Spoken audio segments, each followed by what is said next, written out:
নীরব নিস্তব্ধ রজনী, আধারে ছেয়ে গিয়েছে চারিদিক। কোথাও কোনো সারা শব্দ নেই। ঘুমিয়ে আছে মদিনাবাসী। এমনই এক ঘুমন্ত শহরে জেগে আছেন হজরত মোহাম্মদ সাল্লাল্লাহু আলাইহি ওয়াসাল্লাম এবং আম্মাজান আয়েশা রাদিয়াল্লাহু তাআলা আনহা। হজরত মোহাম্মদ সাল্লাল্লাহু আলাইহি ওয়াসাল্লাম আয়েশা রাদিয়াল্লাহু তাআলা আনহাকে বললেন, হে আয়েশা, চলো আমরা দৌড় প্রতিযোগিতা খেলি। আয়েশা রাদিয়াল্লাহু তাআলা আনহা প্রফুল্ল চিত্তে বলে উঠলেন, খুবই ভালো, চলুন তাহলে খেলা যাক। অতঃপর মহানবী হজরত মোহাম্মদ সাল্লাল্লাহু আলাইহি ওয়াসাল্লাম এবং আম্মাজান আয়েশা রাদিয়াল্লাহু তাআলা আনহা দৌড় প্রতিযোগিতা খেলার জন্য গৃহ থেকে বের হয়ে খোলা ময়দানে এসে উপস্থিত হলেন। বিশ্বনবী এবং আয়েশা রাদিয়াল্লাহু তাআলা আনহা প্রস্তুতি গ্রহণ করলেন। অতঃপর রাসূল সাল্লাল্লাহু আলাইহি ওয়াসাল্লাম এবং আম্মাজান আয়েশা রাদিয়াল্লাহু তাআলা আনহা দৌড় প্রতিযোগিতা খেলার জন্য প্রস্তুতি গ্রহণ করলেন। খেলা শুরু হলো। আয়েশা রাদিয়াল্লাহু তাআলা আনহা প্রথমে দৌড় দিলেন।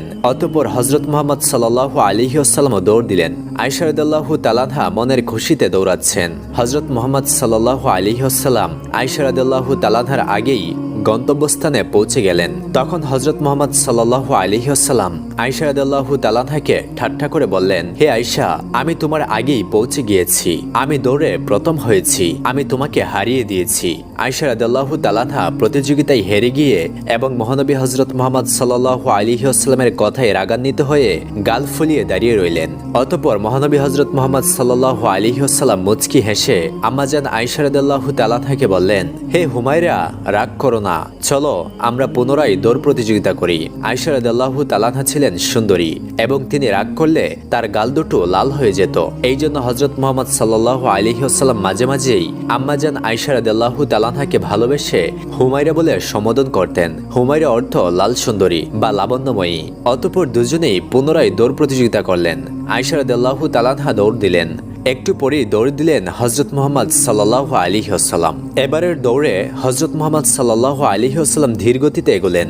আয়েশা রাদিয়াল্লাহু তাআলা আনহা প্রফুল্ল চিত্তে দৌড়াচ্ছেন এবং গন্তব্যস্থানে গিয়ে প্রথমে পৌঁছে গেলেন।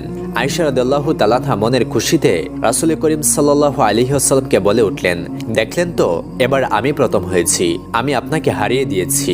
হযরত মুহাম্মদ সাল্লাল্লাহু আলাইহি ওয়াসাল্লাম আয়েশা রাদিয়াল্লাহু তাআলা আনহাকে খুশি করার জন্য বলে উঠলেন, হে আয়েশা, তুমি প্রথম হয়েছো। আমি তোমার সঙ্গে দৌড়ে পারিনি। প্রিয় দর্শক, এমনই ছিল আমাদের প্রিয় নবী হযরত মুহাম্মদ সাল্লাল্লাহু আলাইহি ওয়াসাল্লামের ভালোবাসা। নিজে ইচ্ছে করে হেরে গিয়ে স্ত্রীর মুখে হাসি ফোটাতেন। একদা রাসূল করিম সাল্লাল্লাহু আলাইহি ওয়াসাল্লামের স্ত্রী সাফিয়া রাদিয়াল্লাহু তাআলা আনহা ভালো খাবার রান্না করায় রাসূল করিম সাল্লাল্লাহু আলাইহি ওয়াসাল্লামের জন্য দাসীর হাত দিয়ে খাবার পাঠিয়েছিলেন আয়েশা রাদিয়াল্লাহু তাআলা আনহার ঘরে। সেই দিন নবী করিম সাল্লাল্লাহু আলাইহি ওয়াসাল্লাম আয়েশা রাদিয়াল্লাহু তাআলা আনহার ঘরে থাকার দিন ছিল। তাই সাফিয়া রাদিয়াল্লাহু তাআলা আনহা খাবার পাঠানোতে আয়েশা রাদিয়াল্লাহু তাআলা আনহার আত্মসম্মানে লাগে এবং তিনি খাবার সহ মাটির পাত্র ছুঁড়ে ফেলে দেন এবং পাত্রটি মাটিতে পড়ে গিয়ে ভেঙে গেল। রাসূল করিম সাল্লাল্লাহু আলাইহি ওয়াসাল্লাম অত্যন্ত শান্তভাবে সেই ভাঙা অংশ কুড়াতে কুড়াতে দাসীকে বললেন, তোমার আম্মাজানের রাগ দেখেছো? পরে রাসূল করিম সাল্লাল্লাহু আলাইহি ওয়াসাল্লাম আম্মাজান আয়েশা রাদিয়াল্লাহু তাআলা আনহাকে বললেন, একসময় এমন একটি বাটি আর খাবার সাফিয়াকে দিয়ে এসো। পরবর্তীতে আয়েশা রাদিয়াল্লাহু তাআলা আনহা অনুতপ্ত হয়ে সাফিয়া রাদিয়াল্লাহু তাআলা আনহাকে পাত্রগুলো দিয়ে আসলেন। আয়েশা রাদিয়াল্লাহু তাআলা আনহা যেমন রাগী ছিলেন তেমন প্রেমময়ও ছিলেন এবং রাসূল করিম সাল্লাল্লাহু আলাইহি ওয়াসাল্লামের সাথে খুনসুটিও করতেন। একদিন আয়েশা রাদিয়াল্লাহু তাআলা আনহা ওযু করছিলেন। এমন সময় হযরত মুহাম্মদ সাল্লাল্লাহু আলাইহি ওয়াসাল্লাম মসজিদে নববীর দিকে যাচ্ছিলেন। আয়েশা রাদিয়াল্লাহু তাআলা আনহা রাসূল করিম সাল্লাল্লাহু আলাইহি ওয়াসাল্লামের গায়ে পানি ছিটিয়ে দিলেন এবং রাসূল করিম সাল্লাল্লাহু আলাইহি ওয়াসাল্লামও আয়েশা রাদিয়াল্লাহু তাআলা আনহার দিকে পানি ছিটিয়ে দিলেন এবং রাসূল করিম সাল্লাল্লাহু আলাইহি ওয়াসাল্লাম বললেন, দেখো আয়েশা, আমিও কিন্তু বদলা নিয়েছি। এই বলে দুজনে হাসিতে মেতে উঠলেন। আয়েশা রাদিয়াল্লাহু তাআলা আনহা রাসূল করিম সাল্লাল্লাহু আলাইহি ওয়াসাল্লামের অপমান মোটেও সহ্য করতে পারতেন না। এক ইহুদি একবার রাসূল করিম সাল্লাল্লাহু আলাইহি ওয়াসাল্লামের সাথে দেখা করতে আসলেন। অতঃপর সে রেগে অভিশাপ দিল যে আল্লাহ আপনার মৃত্যুদান করুক। তখন সেখানে আয়েশা রাদিয়াল্লাহু তাআলা আনহা উপস্থিত ছিলেন। আয়েশা রাদিয়াল্লাহু তাআলা আনহা রেগে গিয়ে অনেক কথা বললেন সেই ইহুদিকে। তখন রাসূল করিম সাল্লাল্লাহু আলাইহি ওয়াসাল্লাম বললেন, আল্লাহ আমাদের সাথে আছেন, তুমি শান্ত হও আয়েশা।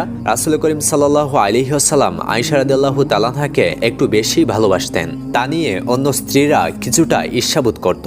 নবী করিম সাল্লাল্লাহু আলাইহি ওয়াসাল্লাম যে দিনগুলোতে আয়েশা রাদিয়াল্লাহু তাআলা আনহার ঘরে থাকতেন সেই দিনগুলোতে সাহাবীগণরা উপহার পাঠাতেন। এ নিয়ে বাকি উম্মুল মুমিনিনরা রাসূল করিম সাল্লাল্লাহু আলাইহি ওয়াসাল্লামের কন্যা ফাতেমা রাদিয়াল্লাহু তাআলা আনহাকে পাঠালেন তাদের মনের কথা রাসূল করিম সাল্লাল্লাহু আলাইহি ওয়াসাল্লামকে জানানোর জন্য। কিন্তু রাসূল করিম সাল্লাল্লাহু আলাইহি ওয়াসাল্লাম ফাতেমার কথা শুনে বললেন, হে মা ফাতেমা,